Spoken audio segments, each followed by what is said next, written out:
Hello dear students, welcome to the online class of Christology Convent Senior Secondary School Bagpat.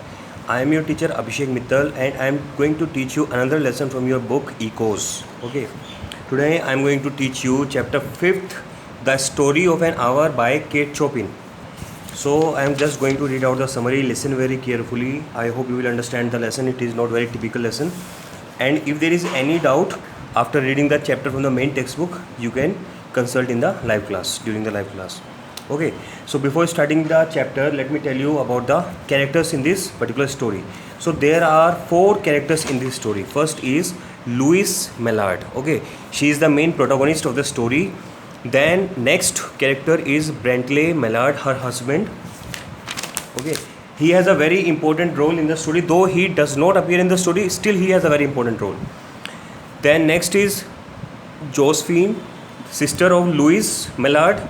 Then Richards, friend of Mr. Brantley Mallard. Okay, so these are the 4 important characters of the story. So now I hope you understood about the characters. Now it will be easy for you to comprehend the story.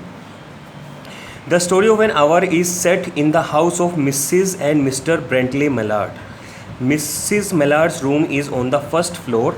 Most of her brooding takes place here while she sits in the comfortable roomy chair. Okay, so in the first paragraph they have told about the setting of the story. Okay, it is set in the house of Mr. and Mrs. Mallard. Okay, so when you write in stories in the grammar subject also, grammar portion also, do tell the setting of the story first. Okay, this is what you can learn from these stories. So before writing any story, do tell about the characters or introduce the characters and tell about the setting of the story first. So let us come back to the chapter. So it is set in her house. Mrs. Mallard's room is on the first floor and it is very comfy for her, very comfortable for her. She has a roomy chair there and she does all her work there itself. Means knitting, taking rest, or sometimes pondering over various issues or situations. The setting is symbolic of the protagonist's movement.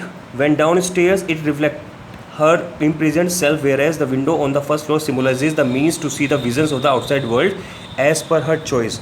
So, the ground floor, is a symbolic of her imprisonment. Okay, she feels very imprisoned there because that symbolizes that she is bound by her marital duties. But on the first floor where her room is, there she feels complete freedom. Okay, because there is a large window and from window she could see outside, and that symbolizes the freedom that she experiences. I hope you have understood. Mrs. Mallard has heart trouble, so she must be informed carefully about her husband's death. So she is a heart patient and any news, good or bad, has to be informed to her very carefully, very cautiously. So what is the news? The news is of her husband's death. Her sister Josephine tells her the news. So who informs the news? Her sister Josephine. What is the news? The news of her husband's death. Louise's husband's friend Richard learned about a railroad disaster when he was in the newspaper office and saw Louise's husband Brantley on the list of those killed. So who got the information first? It was Brantley Mallard's friend Richard. Okay, he was working in a newspaper agency and he came to know that a railroad disaster happens, some accident happened somewhere, and in the list of the people who were killed, Brantley Mallard's name was also there. Okay, so he might have informed Josephine and Josephine has informed to Mrs. Mallard. Louise begins sobbing when Josephine tells her of Brantley's death and goes upstairs to be alone in her room. So after hearing the news of her husband's death, she went upstairs. Okay, and she started sobbing and weeping like any other normal wife would do in that particular situation.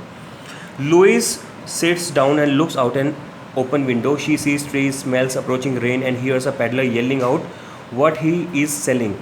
So, as I told you earlier, there is a big window in her room, and she sees outside, and the view outside is in total contrast to her situation. Okay, to her present situation of heart. Okay, she is very gloomy, very dismal inside, but the situation outside is very joyful, very optimistic. Understood? She hears someone singing as well as the sounds of sparrows, and there are fluffy white clouds in the sky. So everything is very good, very fair, very bright outside. She is young with lines around her eyes, still crying. She gazes into the distance. She feels apprehensive and tries to suppress the building emotions within her. So, after viewing outside, there is a change of emotion in her heart. Okay, and she is trying to suppress that emotion. So, just now you will come to know what is that emotion which she is trying to suppress. She begins repeating the word free to herself over and over again. Her heart beats quickly and she feels very warm. So, the emotion that suddenly comes to her mind or heart is of being free. Okay, because earlier when her husband was alive, she was in marital duties, she was bound by marriage, her marriage. But now, after her husband's death, she feels that she is free and she could do whatever she wanted to do throughout her life. Understood? And she is very young also. So now she may be having 30-40 years ahead to live. So that is what her new feeling or emotion was, that she suddenly got from somewhere. Louise knows she will cry again when she sees Bentley's corpse. His hands were tender and he always looked at her lovingly. So she knows when, after seeing the dead body of her husband, she will again cry. Okay, because her husband has always taken good care of her. He was loving husband. But then she imagines the years ahead, which belong only to her now, and spreads her arms out joyfully with anticipation. But more than that pain, she is somewhat happy about the freedom that she just received. Okay, after the death of her husband, now she is free to pursue anything, whatever she wanted to do all her life. So that was kind of making her feel happy and warm inside. She will be free on her without anyone to oppress her. Okay, so generally what happens, we are generally controlled or oppressed by someone. Okay, it happens with everybody. Brothers are oppressing their sisters, or sometimes father and mother are oppressing their children. So this happens in every family. There is someone to oppress someone. Okay, but that is not out of exploitation, it is just because of their care or kindness. Understood? Louise knows that she often felt love for Bentley, but tells herself that none of that matters anymore. Okay, so she too loves her husband, but does it matter now after the death of her husband? No. What matters is she is alive and she has a life waiting for her ahead. Okay, many years waiting for her ahead. She feels ecstatic with her newfound sense of independence. Josephine comes to her door begging Louise to come out, warning her that she will get sick if she does not. So, in the midst, when she was thinking all these good things about her future life, Josephine came there, because Josephine might be thinking that she would be very tensed, very sorrowful inside. But actually, that was not the case. Okay, that you know, I know, but Josephine did not know. Louise tells her to go away. She fantasizes about all the days and years ahead and hopes that she will live a long life. So she just asked Josephine to go away. Okay, that she will come after some time, because now presently she was in a very good mood and she was fantasizing all the good things about her future. So she does not want to get disturbed right now. Then she opens the door and she and Josephine start walking down the stairs where Richards is waiting. So Josephine might have insisted her, so she opened the door and then they finally came back down to the ground floor. Okay, and there is a twist in the tale now. What happened there? Richard was waiting here, the dead husband's friend. Okay, Richard was waiting there. The front door unexpectedly opens and Bentley comes in. Then suddenly what happened? Till now we were knowing that Bentley is dead. Okay, he died in that accident. But now suddenly we came to know that he is not dead. Okay, he came alive. He opened the door and he unexpectedly he came. He had not been in the train accident or even aware that one had happened.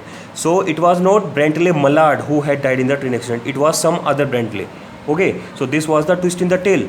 So perhaps a normal wife would be happy. Let us see the reaction of Mrs. Louise Mallard. Josephine screams and Richards tries unsuccessfully to block Louise from seeing him. So Josephine became very happy after seeing Bentley Mallard, and Richards tries to just hide him because they don't want to give Louise Mallard a shock. She was a heart patient. Okay, so any news conveyed to a person like that should be conveyed very carefully, very cautiously. Okay, whether it will be a good news or a bad news. So what happened after seeing her husband alive? All her dreams of her future life were shattered immediately. Okay, She was not in grief when she came to know that her husband died. Just for a few minutes she was in grief, then she started enjoying that freedom, the sense of that freedom. Okay, but now after seeing her husband alive, what happened? Her dreams shattered. Doctors arrived and pronounced that Louise died of a heart attack brought on by happiness. So it was Louise Mullard who died at the end, and her death, according to doctors, was out of happiness. But you know, and I know that it was not out of happiness. Most probably, it was because of the grief. And what was the grief? What was her sorrow? That her dreams were shattered. The dreams of her freedom, which she were just anticipating sitting in her room, all have been shattered in a fraction of a second. So the entire incident, the news of Mr. Mallard's death, her anticipation of her future, okay, her shattering of her future, and Mr. Mallard's coming back home alive, everything happened in 1 hour. Okay, that is why the name of the story is The Story of an Hour. I hope you have understood the story. If you have any doubt, please do ask in the live class. Thank you and have a nice day.